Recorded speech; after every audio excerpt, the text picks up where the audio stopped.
Baik, selamat pagi Bapak dan Ibu. Kita kembali di Retail Zoom S, masih melanjutkan store ambience ya. Kita memang store ambience itu komponennya banyak ya. Kita sudah membahas dua, visual dan auditory. Sekarang kita akan membahas yang store ambience yang bisa ditangkap oleh pelanggan kita melalui indera penciuman ya atau hidung.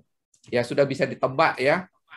Ketika pelanggan datang ke tempat kita, apa yang kita sajikan ya bisa kita sajikan lewat visual, bisa kita sajikan lewat pendengaran, apa yang mereka dengar, dan hari ini kita membahas apa yang mereka cium, apa yang mereka bau ketika mereka datang ke toko kita ya. Ini pokok bahasan kita hari ini. Dan saya akan share ke layar mengenai, sebentar, coba ya. Oh, ini bukan yang ini yang mau saya share. Salah share. Salah share? Sebentar. Sama-sama hitam, tapi hitamnya yang itu ternyata video ya. Baik, apa yang kita akan bahas yaitu ya indera penciuman ya, apa yang kita bisa smell melalui hidung ya, melalui hidung. Nah, coba kita yang basic dulu ya. Smell itu kalau kita bahas itu bau yang sedap atau yang tidak sedap ya, sedap atau tidak. Ya. Suka atau tidak suka, toko kita mempunyai aroma, betul ya? Toko kita mempunyai aroma. Tergantung apa yang kita jual ya. Kalau Anda jual produk-produk personal care, tentu baunya lebih mengundang ya, lebih wangi. Kalau Anda jualan produk kosmetik, kemudian parfum, tentu lebih wangi. Zaman dulu ketika kita punya departemen store, pasti di paling depan, paling muka itu adalah fragrance ya atau parfum dan minyak wangi. Kenapa? Ya bayangkan ya pengunjung datang, dia langsung mencium aroma berbagai parfum, berbagai minyak wangi, dan itu menjadi kekhasan ya, ciri-ciri yang ketika kita memasuki departemen store. Ya barangkali kita semakin jarang ya datang ke departemen store. Tetapi coba Anda datang ke departemen store yang klasik. Ketika Anda masuk, bagian paling utama, bagian paling depan itu adalah parfum. Kenapa? Karena mereka sendiri sudah memberikan aroma yang sangat wangi ya, berbagai merek minyak wangi ternama itu aromanya memang sangat enak ya untuk dinikmati. Nah, kalau bisnis kita tidak mengandung penjualan minyak wangi atau parfum, nah kita wajib berhati-hati ya. Ketika mereka masuk, apakah toko kita punya aroma? Yang paling gampang itu, Anda dari luar, Anda masuk ke sebuah toko, Anda akan langsung menikmati aroma khasnya toko tersebut. Masalahnya itu sedap atau tidak sedap? Nah, itu ya. Masalahnya sedap atau tidak? Tidak. Ada ya. Nah, hati-hati ketika kita yang berbisnis fresh product. Hati-hati. Fresh product ya. Fresh product karena memang sifat alami dari produk yang dijual, dia akan mengalami penurunan kualitas. Tanda-tanda penurunan kualitas biasanya dia mulai diserang bakteri. Bakteri yang disebut itu bakteri pembusuk. Ya. Penurunan kualitas itu karena adanya bakteri pembusuk.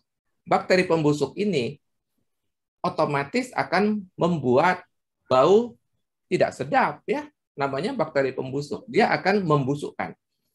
Sebenarnya itu alami juga ya. Dia memberitahu kita bahwa produk ini sudah turun kualitas. Dengan cara apa? Baunya dirubah. Baunya dirubah. Ya, itu tanda ketika kita mensortir buah, kita smell ya. Ketika kita mensortir ikan, kita smell, kita cium. Ketika kita mensortir daging, kita cium. Ketika kita mensortir seafood, kita cium. Sama, buah juga begitu. Buah busuk itu aromanya tidak sedap. Ya. Sehingga Bapak Ibu bisa bayangkan kalau toko Bapak Ibu adalah penjual fresh product, ketika konsumen masuk, apakah dia mencium aroma buah segar atau sebaliknya dia mencium aroma yang tidak sedap, yaitu buah busuk ya, turun kualitas. Ya. Buah busuk kan turun kualitas, atau aroma sedap karena kita masih menjual produk-produk segar. Nah, jadi apapun yang terjadi, toko kita itu sebenarnya sudah menghasilkan aroma. Tergantung barang apa yang kita sediakan. Kalau Anda menjual produk-produk kosmetik, parfum, tentu saja aroma toko kita akan memberikan atau menghasilkan aroma yang relatif segar ya, sesuai dengan produk yang kita jual. Sebaliknya, kalau kita jual grocery, katakan kita tidak menjual fresh, tapi jualan grocery. Nah, hati-hati juga, grocery itu punya aroma, khususnya kalau Anda didominasi oleh produk-produk sembako. Seperti apa? Beras, gitu ya. Barang-barang yang baunya khas banget gitu ya. Karena beras itu punya aroma. Kemudian kalau Anda menjual rokok yang banyak, rokok itu punya aroma yang strong, ya, yang kuat. Dia bisa mengaruhi aroma keseluruhan toko, gitu ya. Yang lebih berbahaya ketika Anda jualan fresh product, karena fresh product seperti yang saya jelaskan tadi, produk-produk segar memberikan aroma fresh, segar, ya, segar. Contoh, kalau kita jualan ikan pasti amis, tidak, ya. Ikan segar aromanya seperti bau laut, ya, bukan bau amis. Ya, seafood segar, aroma air laut, bukan aroma busuk. Jangan salah paham ya. Itu kalau sampai baunya amis, baunya tidak sedap, itu sudah tanda-tanda produk kita tidak fresh, produk kita tidak segar. Sama di daerah buah juga begitu. Kalau aroma di sekitar kita, kita tidak mencium aroma jeruk, aroma durian, aroma berbagai jenis buah-buahan yang seharusnya aromatiknya fruity gitu ya, karena buah-buahan, tetapi bau tidak sedap. Tanda-tanda bahwa di sekitar kita ada buah yang sudah busuk.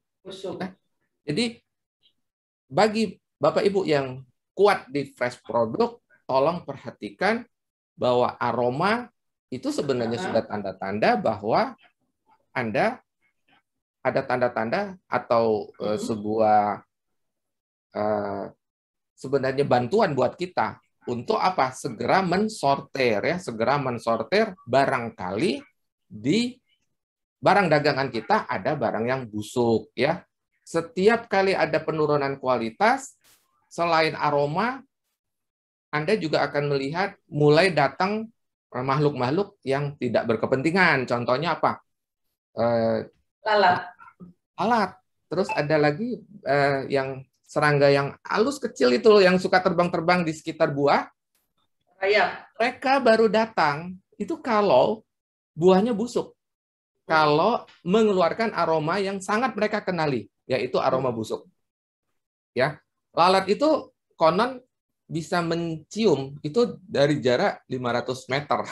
Jadi dia bisa mencari asal mula aroma yang tidak sedap tersebut. Dan kalau dia bisa datang ke toko kita, sudah tanda-tanda dia menemukan sesuatu yang baunya tidak sedap. Ya, karena dia fokus mencari bau yang tidak sedap tadi. Ya, kehadiran serangga, lalat itu sudah tanda-tanda bahwa ada sesuatu yang mengakibatkan mereka hadir. Nah, itu sebenarnya bantuan buat kita. Ya, secara natural, secara alami, sebenarnya kita terbantu dengan adanya bau, dengan adanya kehadiran. Barangkali pembauan kita tidak begitu tajam, tetapi hewan-hewan tertentu memang diberikan anugerah untuk mencium bau-bau yang khas gitu ya, bau-bau produk yang sudah mulai turun kualitas ya. Nah, itu adalah bau-bau alami, bau yang memang tercipta gitu ya. Dari apa? Dari produk kita alami. Tapi ada juga yang sengaja kita create ya, kita create itu kita bikin gitu ya, kita create, kita buat. Ada aroma yang kita buat ya. Bau alami, contoh bau alami lain itu katakan kalau Anda di dalam toko Anda jual bakery dan Anda Anda panggang di dalam gitu ya. Aroma katakan aroma ya ini yang sengaja kita bukan dibuat tapi alami. Kalau Anda jualan bakery, maka aroma toko Anda ketika pelanggan masuk dipenuhi oleh aroma bakery. Tapi kalau tadi Anda juga menjual ready to eat, produk-produk yang siap saji, siap makan. Ketika mereka masuk barangkali bau masakan. Ya karena Anda menjual produk-produk yang katakan olahan. Anda bikin nasi goreng, mie goreng, sayur, lauk, dan sebagainya, maka dia juga akan mengeluarkan aroma tertentu. Nah, apakah Anda menginginkan aroma tersebut masuk ke seluruh toko? Kalau tidak, dapurnya Anda amankan ya, amankan dengan cerobong ya, cerobong asap ya, sedot, dibuang, segera dibuang supaya tidak satu toko bau masakan ya. Karena kalau bau masakan masalah selera ya. Tidak semua orang suka masakan tertentu. Contoh deh, Anda bikin sayur balacan. Sayur balacan tahu sendiri kan, tambahin supaya makin sedap ditambahin apa tuh Mbak Riri? Kalau balacan itu. Mecin. Terasi. Balacan itu apa, Pak?